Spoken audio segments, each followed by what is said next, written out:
शुक्रवार को दिन भर हुई बारिश के चलते पारसवाड़ा से मंडला मार्ग के ग्राम भाटूकोटा के स्थित नाले पर पानी भर जाने से मार्ग अवरुद्ध हो गया। राहगीर जान जोखिम में डालकर नाला पार करने को मजबूर हैं। जानकारी के लिए यहां हम आपको बता दें कि पारसवाड़ा से मंडला को जोड़ने वाली यह एकमात्र सड़क है और नाले पर अगर उफान रहता है तो दोनों जगह का संपर्क टूट जाता है।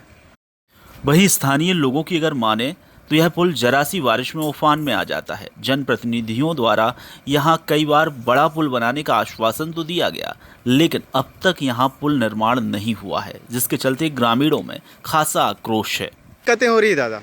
ये पानी का आने पानी बहुत बढ़ जाता है ना। हाँ, इसलिए दिक्कत हो जाता है आने जाने के लिए। गाड़ी घोड़ा सब रुक जाते हैं, पैदल वाले सब। तो हर साल ऐसा होता है? हर साल है ऐसा। ये तो अभी कम हो रहा है जी, नहीं तो मंदिर भी डूब जाता था। अच्छा अच्छा अच्छा। हाँ, तो क्या क्या नाम है आपका?